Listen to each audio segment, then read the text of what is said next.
Assalamualaikum warahmatullahi wabarakatuh.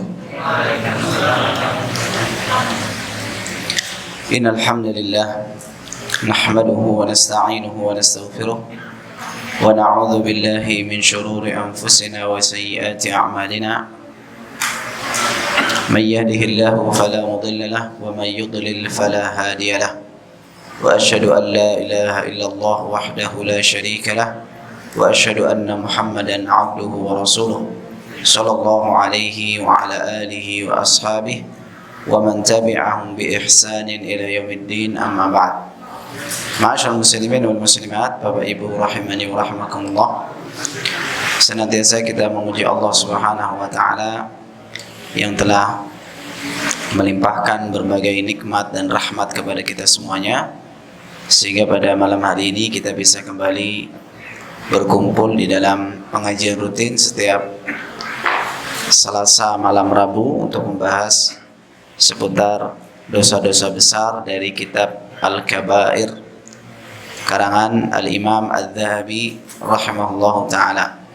Kita memohon kepada Allah Azza wa Jalla, semoga Allah memberikan kepada kita semuanya ilmu yang bermanfaat dan memudahkan kita untuk beramal saleh hingga ajal menjemput kita dalam keadaan husnul khatimah. Amin. Kita sampai pada dosa besar yang ke-13. Dosa besar yang ke-13 adalah aklu malil yatimi zulman. Aklu malil yatimi zulman, memakan harta anak yatim dengan cara yang zalim. Kalau terjemahannya di sini, memakan harta anak yatim dan menzaliminya. Jadi kalau versi bahasa Arabnya, memakan harta anak yatim dengan cara yang zalim. Ini termasuk dosa besar. Nabi SAW mengatakan dalam hadis yang sering kita dengar di majelis ini, ijtanibu sab'al mubiqat, jauhilah oleh kalian 7 dosa yang membinasakan. Di antaranya Nabi SAW menyebutkan aklu malil yatim, memakan harta anak yatim, yaitu dengan cara yang zalim. Yang disebut dengan yatim, yatim artinya adalah anak yang belum baligh, yang ditinggal wafat ayahnya. Jadi yang pertama, anak belum baligh, ini syaratnya yang pertama. Jadi yatim yang dimaksud adalah anak yang belum baligh. Yang kedua, yang ditinggal wafat ayahnya. Jadi ada 2 ketentuan yang disebut anak yatim. Yang pertama, belum baligh. Kalau sudah baligh berarti namanya bukan yatim, ya, bukan yatim. Yatim itu yang belum baligh, dan baligh itu diketahui dengan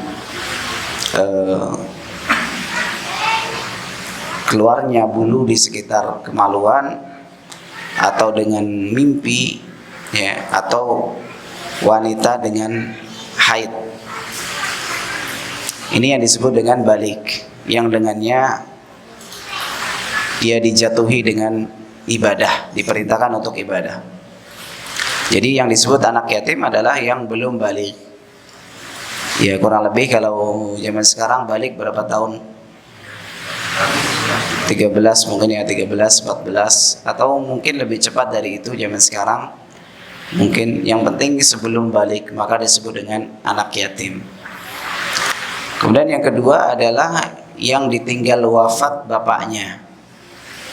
Jadi ditinggalnya adalah ditinggal karena wafat, bukan ditinggal karena bapaknya pergi misalnya, atau bapaknya tidak bertanggung jawab, maka itu tidak disebut anak yatim. Jadi anak yatim yang ditinggal wafat bapaknya. Dan anak yatim ini tergolong orang-orang yang lemah, dhaif, ya, tergolong du'afa, orang-orang yang lemah. Kenapa lemah? Karena dia masih kecil, belum bisa mencari nafkah untuk dirinya sendiri. Pada asalnya yang menafkahinya adalah ayahnya. Ya, makanya ketika ayahnya wafat disebut anak yatim. Adapun ketika ibunya wafat disebut tidak ada, ya, dalam bahasa Arab tidak ada. Itu bahasa Indonesia saja, piatu. Nggak tahu dari mana, ya. Kalau yang ditinggal wafat ibunya maka tidak masalah. Artinya tidak masalah itu tidak disebut anak yatim karena yang menafkahi masih ada, yaitu ayahnya. Jadi tidak masuk kepada pembahasan kita yang disebut dengan yatim. Jadi yang menjadi dosa besar di sini adalah memakan harta anak yatim dengan cara yang zalim. Dengan cara yang zalim. Adapun dengan cara yang ma'ruf, bukan dengan cara yang zalim, maka diperbolehkan. Ya, nanti akan datang pembahasannya. Allah Subhanahu wa taala mengatakan dalam surat An-Nisa, "Wa man kana faqiran falyakul bil ma'ruf." Dan barang siapa yang fakir, yaitu orang yang mengurusi harta anak yatim dan dia fakir, maka boleh memakan harta anak yatim dengan cara yang baik, ya. Dengan cara yang baik. Surat An-Nisa ayat ke-6. Ya, surat An-Nisa ayat ke-6. Wa man kana faqiran falyakul bil ma'ruf. Dan barang siapa yang fakir, dia mengurusi anak yatim ini punya uang, maka boleh memakan harta anak yatim dengan cara yang baik. Nanti akan disebutkan bagaimana cara yang baik itu. Jadi gambarannya seperti ini Bapak Ibu sekalian, supaya kita lebih paham. Misalnya ada seorang ayah, suami istri, punya anak umur 5 tahun, laki-laki. Lalu ayahnya wafat meninggalkan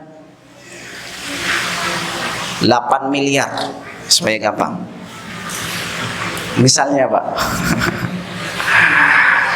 Ya. Berarti kan untuk istrinya berapa? 1/8-nya. 1/8 itu ya 1 miliar untuk istrinya. 7 miliar untuk siapa? Untuk anak laki-lakinya. Oh Pak, anak 5 tahun punya uang 7 miliar. Boleh nggak kita serahkan ke anak 5 tahun 7 miliar? Tidak boleh. Terus untuk siapa? Ya untuk anaknya, hanya saja dipegang oleh siapa? Oleh walinya, bisa kakeknya atau omnya atau pak deknya. Bisa dipahami? Jadi ini anak kecil yang punya uang. Kan kalau bapaknya wafat dibagi warisan. Kadang masih ada anak yang kecil, dia punya uang. Uangnya diberikan dia, ya. Namun tidak boleh dipegang oleh dia sendiri, tapi dititipkan kepada siapa? Walinya. Bisa dipahami gambarannya? Nah, sekarang kita baca surat An-Nisa ayat 10.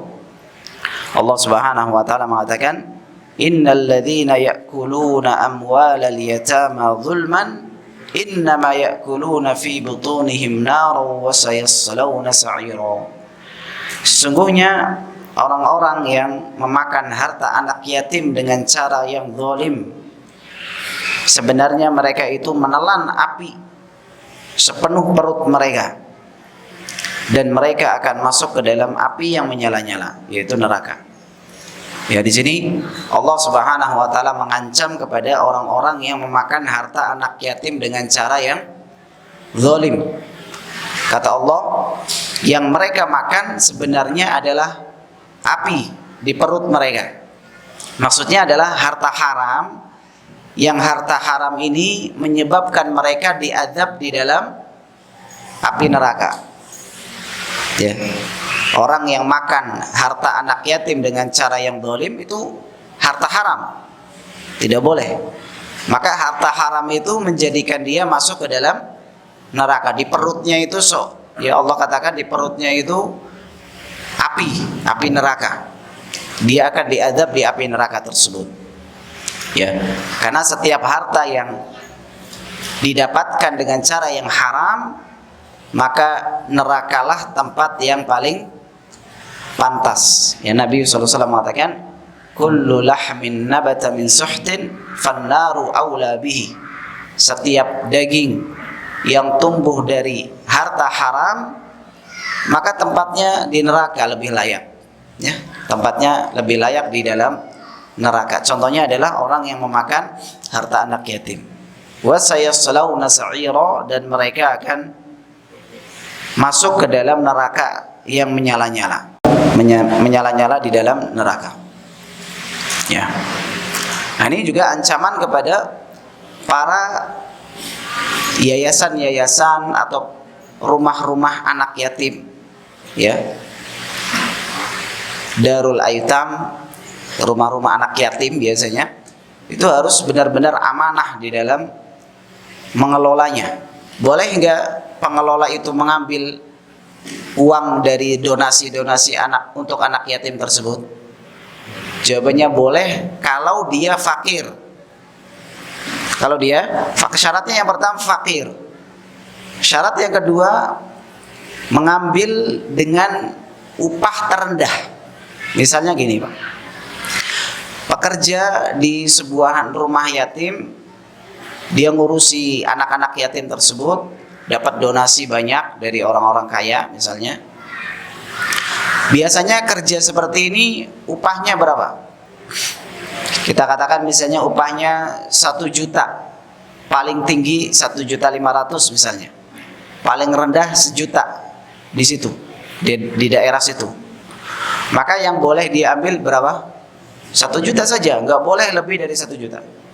Kapan dia ambil, apalagi mengambilnya 3 juta, 4 juta, ini anak-anak kecil nggak ngerti. Kita kasih, yang penting kita kasih makan, kita kasih pakaian, nggak, itu haram, nggak boleh. Jadi mengambil dengan cara yang baik, artinya dengan upah terendah. Kalau dia sebagai pekerja, maka dengan upah yang paling rendah. Ya. Kemudian juga di sini sebutkan dalam surat Al-An'am 152 dan Al-Isra 34. Allah Subhanahu wa taala mengatakan, "Wala taqrabu malal yatimi illa billati hiya ahsanu hatta yablugha ashuddah." Dan janganlah kalian dekati harta anak yatim. Artinya jangan dimanfaatkan. Illa billati hiya ahsan, kecuali dengan cara yang paling bermanfaat. Hatta yablugha ashuddah, sampai dia dewasa maka dikasihkan uangnya. Tadi misalnya anak yang 5 tahun tadi, dia punya uang 7 miliar. Ya, setelah diambil oleh omnya misalnya karena untuk kebutuhan hidupnya, karena dia fakir omnya, ya tersisa misalnya 6,5 miliar. Ketika dia sudah dewasa dan dilihat sudah bisa mengurusi uangnya dengan baik, maka diberikan. Ya, maka diserahkan kepada anak tersebut. Baik, kita loncat, Pak, ke halaman 106. Di sini disebutkan As-Suddi rahimahullah berkata, orang yang memakan harta anak yatim secara zalim akan dibangkitkan pada hari kiamat kelak dalam keadaan keluar nyala api dari mulutnya, dari telinganya, hidung dan matanya. Siapapun yang melihatnya pasti mengetahui bahwa ia adalah pemakan harta anak yatim. Ya, ini tadi tafsiran dari apa? Surat An-Nisa ayat ke-10. Orang-orang yang memakan harta anak yatim dengan zalim, maka sebenarnya mereka memakan api di dalam perut mereka. Ya, ditafsirkan oleh As-Suddi. Tafsiran ini disebutkan oleh para ulama, di antaranya Ibnu Katsir, Imam Qurtubi, dari perkataan As-Suddi ini. As-Suddi ini seorang tabi'in, ya, seorang tabi'in. Jadi kata beliau menafsirkan ayat tersebut, orang yang makan harta anak yatim secara zalim itu makan api di dalam perutnya, pada hari kiamat akan dibangkitkan dalam keadaan keluar nyala apinya dari mulut, dari telinga, dari hidung dan dari matanya. Bukan keren ini, Pak? Kalau di Indonesia, kalau di dunia kan keluar api dari mulutnya, keren nggak? Itu yang 17-an biasanya, Pak, ya. Keluar api dari mulutnya. Itu Ya mungkin untuk sebagian orang dirasa keren di dunia, tapi kalau di akhirat memalukan, menunjukkan bahwa dirinya dahulu di dunia bukan orang yang amanah terhadap harta anak yatim, padahal orang dhaif, anak yatim itu kan lemah.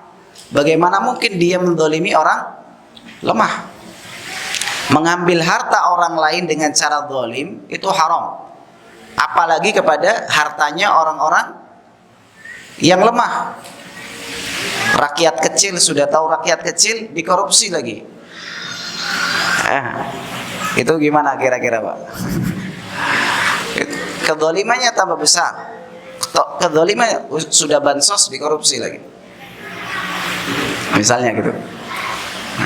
Ini bapak-bapak nyambung kalau dibilang masalah kayak gini. Berita.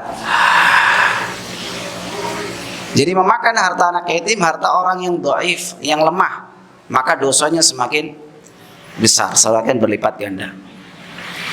Nah, di sini disebutkan para ulama berkata, setiap wali anak yatim, jika ia seorang yang miskin, artinya walinya miskin tadi, yang mengurusi anak yatim ini miskin, lalu ia memakan harta anak yatim itu dengan cara yang baik, ya, sesuai dengan tanggung jawabnya mengurusnya dan mengembangkan hartanya, maka itu tidak mengapa.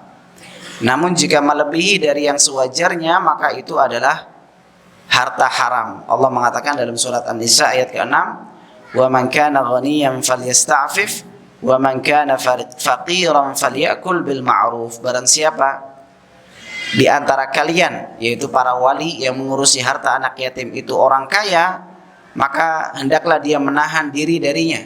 Artinya tidak makan harta anak yatim. Dan barang siapa yang miskin, maka ia boleh makan harta itu dengan cara yang baik. Dengan cara yang baik kata Imam Dhahabi tadi apa?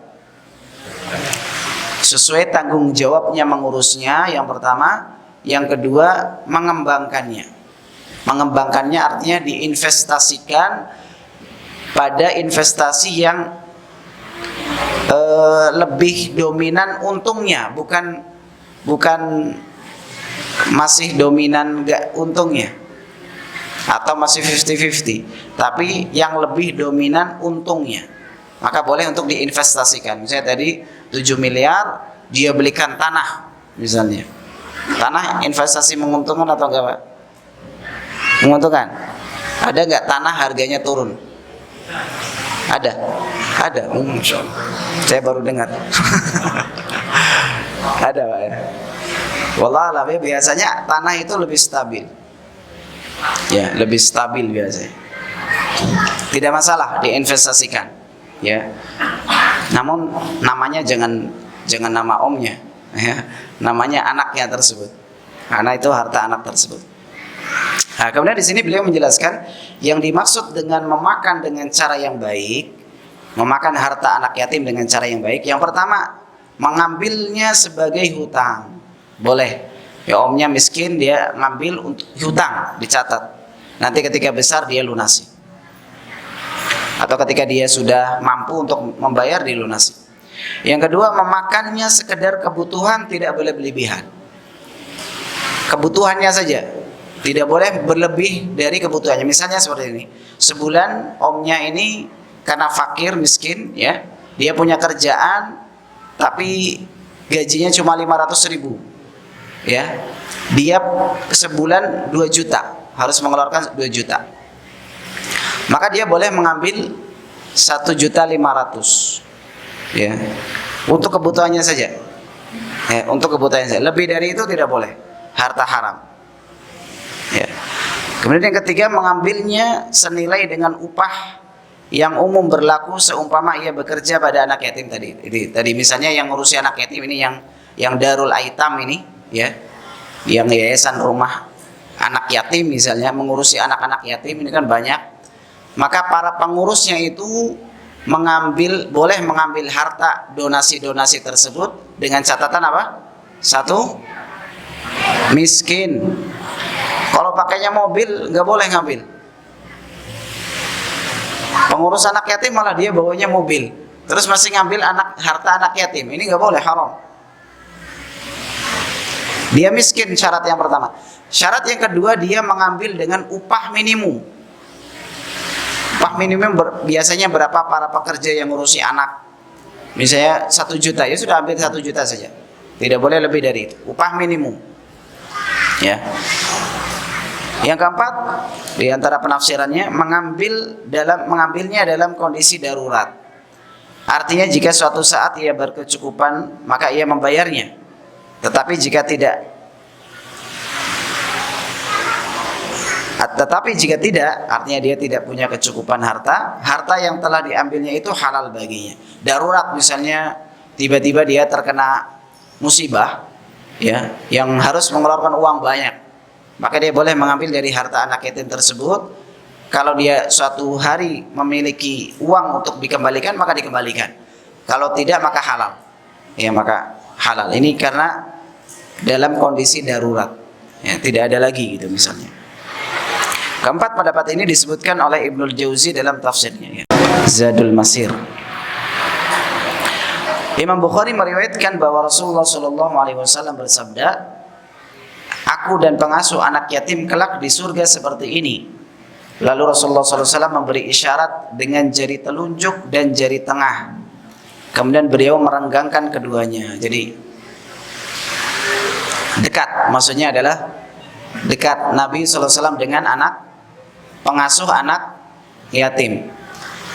Kafilul yatim atau pengasuh anak yatim itu bisa 2 bentuk. Yang pertama, dia tinggal bersamanya. Anak yatim itu tinggal di rumahnya dan dia asuh.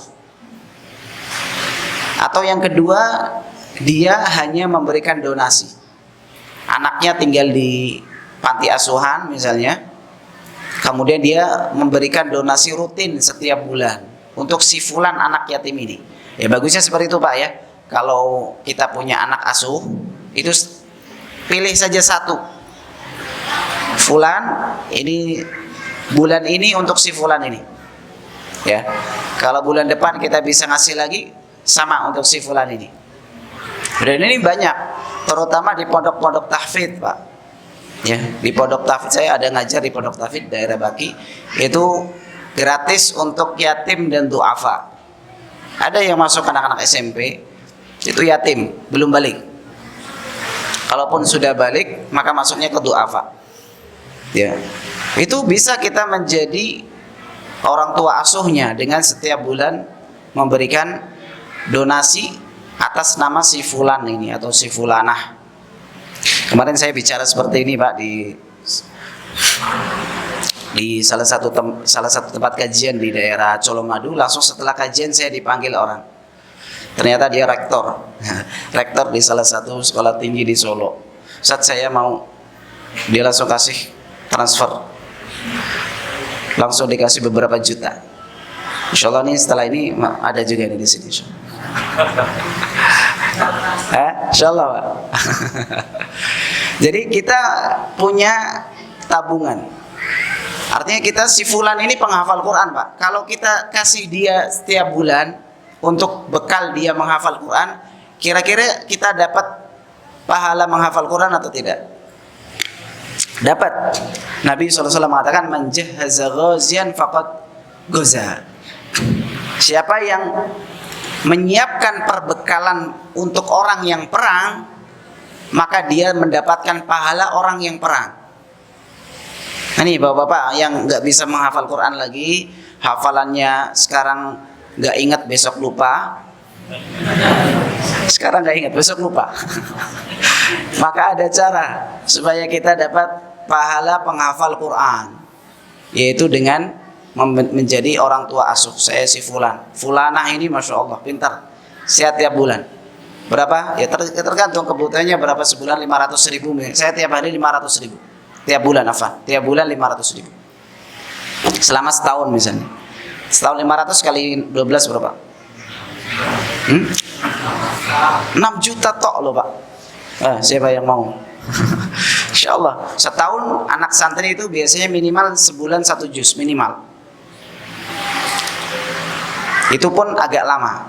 Biasanya sebulan 2 juz. Sehingga setahun itu sudah hampir selesai, hampir 30 juz. Setahun setengah saja kita jadi orang tua asuh si fulanah ini yang dia rajin menghafal Quran, insya Allah kita dapat pahala menghafal 30 juz. Kita yang hafal bukan orang lain, cuma kita ngasih uang saja. Nah, ini bapak-bapak yang insya Allah punya kelebihan harta bisa menjadi orang tua asuh seperti daripada kasihan Pak makannya tiap hari tempe goreng aja, terong lagi, kangkung, aduh ngantukan jadinya. Makannya kangkung, jadi penghafal Quran ngantukan. Kalau kita kasih donasi, jadi dia apa? Dia lebih bersemangat dan lebih bergizi dalam konsumsinya. Jadi ini termasuk kafilul yatim. Ana wa kafilul yatim kahatain, kata Nabi SAW. Aku dan pengasuh anak yatim seperti ini pada hari kiamat. Dekat. Nabi SAW mengatakan ini karena beliau pernah jadi anak yatim. Ya, Nabi SAW kan dulu apa? Yatim. Maka beliau sangat tahu bagaimana perasaan hati anak yatim. Bagaimana sedihnya anak yatim ketika anak-anak lain bisa main berpelukan dengan ayahnya, anak yatim ini cuma bisa lihat, oh, ayah saya sudah nggak ada, ayah saya sudah wafat. Sedih. Makanya kita beri kegembiraan dengan menjadi pengasuhnya. Ya, memang bapakmu nggak ada, tapi anggap saja saya bapakmu. Saya yang kasih bulanan. Ya, masya Allah, ini pahalanya sangat besar. Kemudian Nabi SAW juga mengatakan dalam hadis riwayat Muslim, kafilul yatim lahu aw li ghairihi ana wa huwa kahataini fil jannah wa asyara malikun bisabbaba wal wusta. Pengasuh anak yatim baik masih kerabatnya atau bukan. Ya, kata Nabi, baik itu kerabatnya atau bukan. Tentunya kalau kerabatnya dia lebih besar pahalanya. Karena dua pahala. Pahala menyambung tali kekerabatan dan mengasuh anak yatim. Atau orang lain, artinya bukan kerabatnya. Itu juga dapat pahala yang besar. Akan bersamaku kelak di surga seperti ini. Ya, ini diantara kiat untuk menjadi tetangganya Rasulullah SAW. Rasulullah di mana di surga? Di surga Firdaus, surga paling tinggi, Pak. Kita, Bapak Ibu sekalian yang diberikan keluasan harta oleh Allah. Harta itu bukan punya Bapak Ibu, tapi harta itu adalah harta Allah yang Allah berikan kesempatan kepada Bapak dan Ibu untuk beribadah dengan harta ini. Itu kita diberikan kesempatan beribadah dengan harta ini. Apalagi orang-orang kaya. Orang-orang kaya banyak uangnya, maka itu kesempatan besar kita bisa beribadah dengan uang. Bagaimana caranya? Di antaranya ini, menjadi pengasuh anak yatim. Dengan uang kita bisa memperoleh surga, Pak. 6 juta lah misalnya, kita terus berikan 6 juta setiap tahun, sisihkan 6 juta untuk anak yatim setahun 6 juta. Ringan insya Allah. Untuk sebagian orang mungkin sebulan omsetnya 5 juta mungkin lebih. Sekarang pedagang cireng aja 5 juta katanya sebulan. Masya Allah. Ya, betul nggak Pak? Gak ada pedagang cireng sih. Cilok. Ya, untuk yang laris itu omsetnya sebulan lebih dari itu bisa jadi. Sehari 500.000 misalnya. Sebulan sudah berapa itu? Ya, 15 juta. Ya, Masya Allah. 6 juta setahun, Pak. Ringan sekali sebenarnya kalau kita tergerak. Sayangnya orang yang sedekah itu harus punya keberanian. Betul nggak? Ya, makanya Nabi SAW berlindung dari kebakilan dan penakut. Allahumma inni a'udzubika minal bukhli wal jubn. Nabi SAW mengatakan, aku berlindung kepadamu ya Allah dari sifat bakhil dan penakut. Apa hubungannya bakhil dengan penakut? Orang yang penakut gak akan bisa sedekah. Betul nggak? Nah, ini penakut-penakut berarti di sini. Orang yang penakut gak akan berani sedekah, gak akan berani. Dia mikirnya banyak. Ketika akan sedekah, langsung tagihannya banyak di kepalanya. Ini, oh gak jadilah. kotak infak lewat, langsung banyak mikirnya itu, kebutuhannya tiba-tiba banyak. Istrinya minta ini, anaknya minta itu, bapaknya minta ini, ibunya minta itu, akhirnya gak jadi. Ya itulah namanya keberanian. Orang mau sedekah itu berani gak? Itu Pak. Makanya berlindung dari apa? Minal bukhli wal juban. Allahumma inni a'udzubika minal bukhli wal juban. Ya Allah, aku meminta perlindungan kepadamu dari sifat bakhil dan sifat penakut. Ya, itu. Karena penakut menjadikan orang ya tidak bisa sedekah. Ya, maka jadilah para pemberani, Pak. Ibu-ibu dididik anak-anaknya untuk menjadi pemberani. Bukan pemberani ngacak-ngacak masjid, bukan. Ada sebagian orang tua tuh ngajari anaknya enggak benar. Kalau temanmu mukul, lawan pukul. Jangan jadi penakut. Oh, subhanallah, bapaknya kayak gitu. Tapi kalau sedekah enggak pernah diajari. Keberanian yang hakiki itu keberanian kita beramal soleh. Sedekah itu. Ya, baik. Mengasuh anak yatim artinya mengurus segala kebutuhan dan kemaslahatannya, mulai dari urusan makan, pakaian, dan mengembangkan hartanya dari investasi jika anak yatim itu memiliki harta. Sedangkan jika anak yatim itu tidak memiliki harta, maka pengasuh anak yatim memberikan nafkah dan pakaian untuknya demi mengharapkan wajah Allah Subhanahu wa taala. Ikhlas, bukan karena minta balasan tapi karena Allah, karena dia anak yatim dan miskin lagi. Sudah yatim miskin lagi, Masya Allah. Maka kita bantu. Adapun maksud lafadz baik masih kerabatnya atau bukan, dalam hadis di atas adalah bahwa si pengasuh itu bisa jadi kakeknya, saudaranya, ibunya, pamannya, ayah tirinya, bibinya, ataupun kerabat-kerabat yang lain. Dan bisa juga orang lain yang tidak ada hubungan kekerabatan dengannya sama sekali. Ya, ini adalah keutamaan apa? Mengasuh anak yatim. Baik, di sini ada hadis dhaif ini Pak, halaman 108 Pak. Ini hadis yang terkenal di Indonesia, namun hadisnya ini palsu. Hadisnya ini dhaif, lemah. Yaitu siapa yang mengusap kepala seorang anak yatim semata-mata karena Allah, maka ia akan mendapatkan pahala dari setiap helai rambut yang terkena usapan tangannya itu satu kebaikan. Masya Allah. Ada berapa rambutnya itu Pak? Banyak. Cuma hadisnya ini ya, hadis riwayat Ahmad, hadisnya dhaif. Ya, karena ada perawi yang lemah namanya Ubaid bin Zahr dan Ali bin Yazid. Keduanya perawi lemah, sehingga ini hadisnya lemah sekali, dhaif jiddan. Karena ada dua rawi sekaligus yang lemah, yang dhaif. Ini yang biasa Pak ya, terkenal di Indonesia ini. Siapa yang mengusap kepala anak yatim, maka dia akan mendapatkan setiap helai rambutnya ya pahala. Makanya biasanya kalau habis ngasih apa? Usap-usap kepalanya. Ya. Atau kalau habis ngasih foto. Ini saya tidak sarankan. Kalau kita mau ngasih ke orang, apalagi orang miskin, anak yatim, nggak perlu difoto-foto Pak. Loh, itu kan buat keperluan donatur. Donatur dibilangi, kalau Anda mau sedekah, silakan sedekah, insya Allah kita amanah. Kalau harus minta foto, silakan sedekah ke tempat lain. Kita nggak mewajibkan Anda sedekah di tempat saya kok. Dan dengan foto-foto itu menjadikan anak orang-orang miskin ini sakit hati Pak. Kenapa harus difoto dulu? Apa serendah itu harga diri saya? Dikasih beras 5 kilo kok harus difoto, dipajang di medsos, dilihat ribuan orang hanya karena apa? Beras 5 kilo, uang 1 juta. Terlalu menghinakan seorang muslim, gak boleh kayak gitu. Kalau mau ngasih-ngasih saja. Kalau donaturnya minta bukti, silakan. Kalau mau sedekah di tempat kami, insya Allah kami akan sampaikan secara amanah.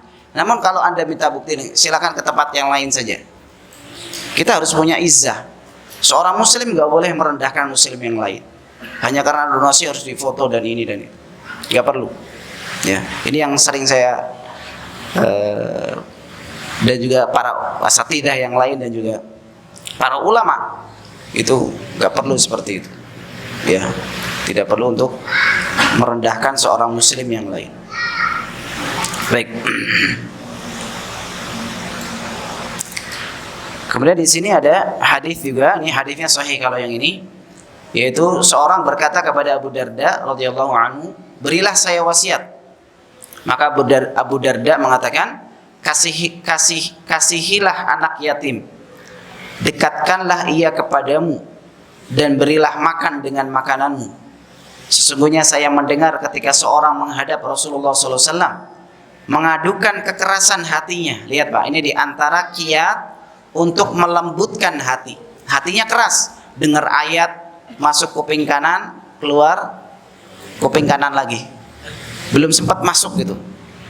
Kalau taklim ngantuk soalnya. Hujan-hujan lagi.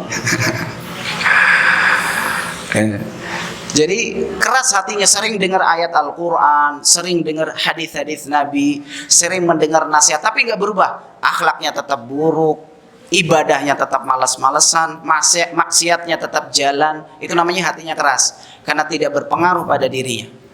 Bagaimana cara melembutkan hati? Di antaranya, ya, di sini Nabi SAW mengatakan, ketika ada seorang yang mengeluhkan hatinya keras, jarang menangis, ya, hatinya keras.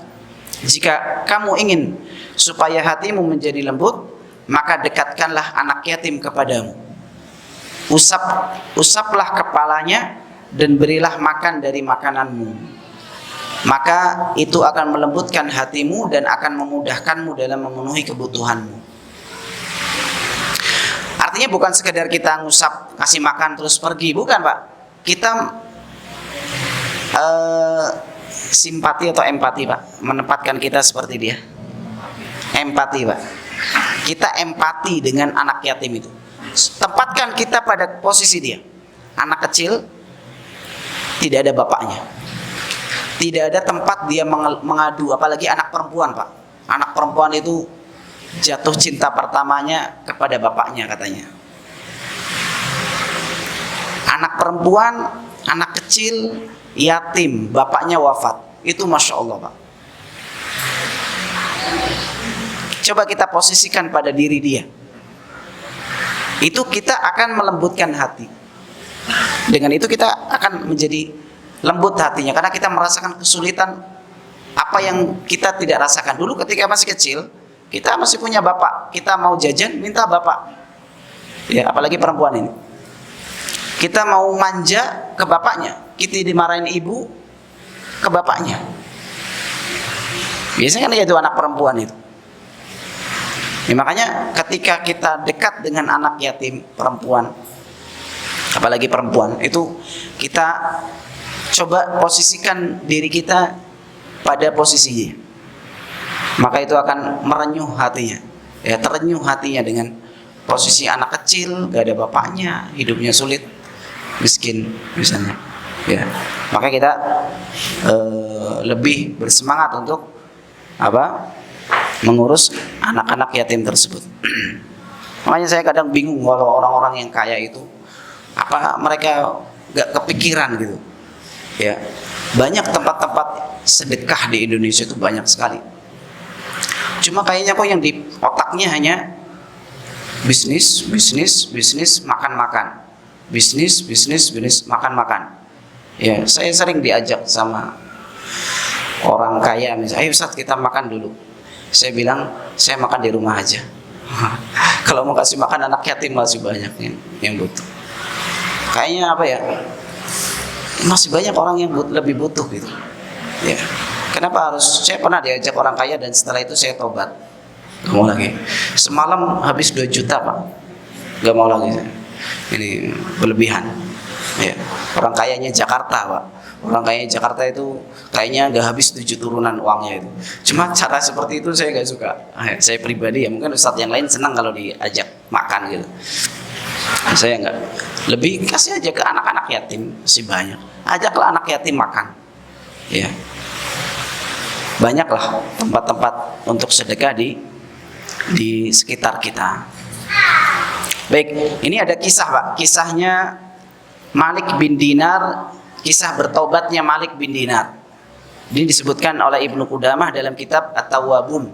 At-tawwabun itu artinya orang-orang, kisah-kisah orang yang bertobat. Ini yang baru hijrah ini biasanya ya, yang baru bertobat. Baca buku ini bagus sekali. Namanya bukunya At-Tawwabun atau bahasa Indonesia kisah orang-orang yang bertaubat. Ini di antara kisahnya dikisahkan seorang salaf berkata, yaitu Malik bin Dinar. Dahulu aku adalah seorang yang tenggelam dalam berbagai macam perbuatan maksiat dan mabuk-mabukan. Pada suatu hari aku menemukan seorang anak yatim yang miskin. Lalu aku ambil anak yatim itu dan aku berbuat baik kepadanya. Aku beri dia makan, pakaian, dan aku mandikan dia sampai bersih semua. Sampai bersih semua kotoran yang menempel di tubuhnya, dari ujung rambut sampai ujung kaki. Aku menyayanginya seperti seorang ayah menyayangi anaknya. Bahkan lebih, malamnya aku tidur dan bermimpi bahwa kiamat sudah tiba. Aku dipanggil menuju hisab. Kemudian aku diperintahkan untuk masuk neraka karena banyaknya dosa dan maksiat yang aku kerjakan. Malaikat Zabaniyah menyeretku untuk memasukkanku ke dalam neraka. Saat itu aku merasa kecil dan hina di hadapan mereka. Tiba-tiba anak yatim itu menghadang di tengah jalan sambil berkata, biarkanlah dia, tinggalkanlah dia. Wahai malaikat Rabbku, biarlah aku memintakan syafaat untuknya kepada Rabbku. Dialah yang dulu telah berbuat baik kepadaku, telah memuliakanku. Maka malaikat berkata, tetapi aku tidak diperintahkan untuk itu. Maka tiba-tiba terdengar seruan dari Allah. Allah mengatakan, biarkanlah dia. Sungguh aku telah mengampuninya dengan syafaat anak yatim itu dan kebaikannya kepada anak yatim tersebut. Lalu aku terbangun dan aku pun bertaubat kepada Allah Azza wa Jalla, dan saya terus berusaha semaksimal mungkin untuk mencurahkan kasih sayang kepada anak-anak yatim. Ini kisah taubatnya Malik bin Dinar. Orang kalau bertobat itu apa namanya? Orang ketika Allah berikan hidayah itu biasanya ada sebabnya memang. Ini sebabnya apa? Berbuat baik kepada anak yatim. Bismillah, alhamdulillah, salatu wassalamu ala rasulullah wa ba'd.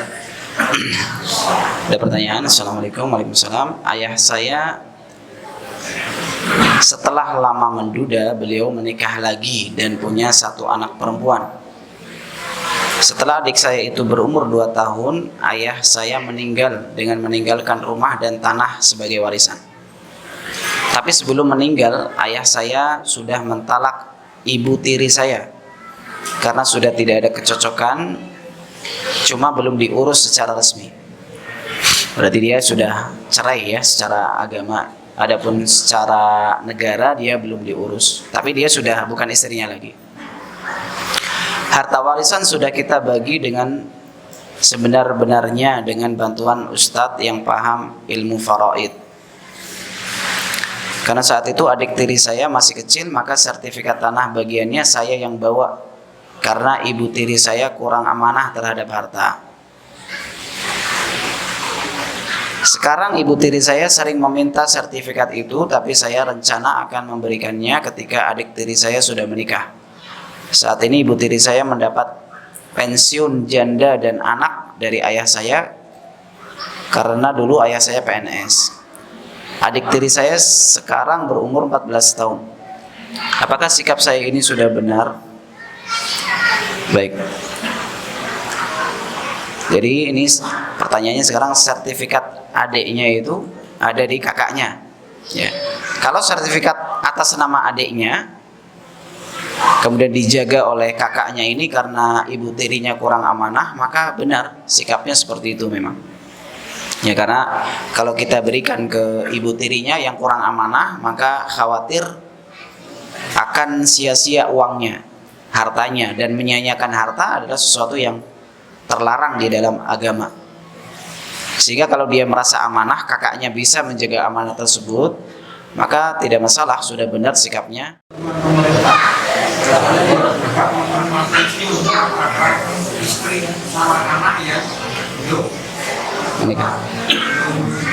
Menikah. Oh.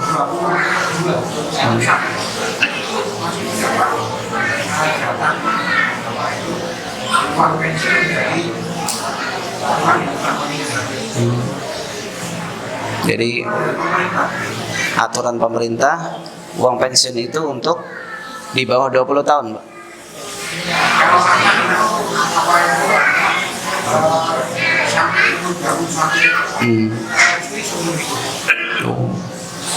Allah alam, saya belum pernah bahas itu. Nah, ya. Insyaallah coba nanti ditanyakan ke guru-guru kita. Ada? Cukup?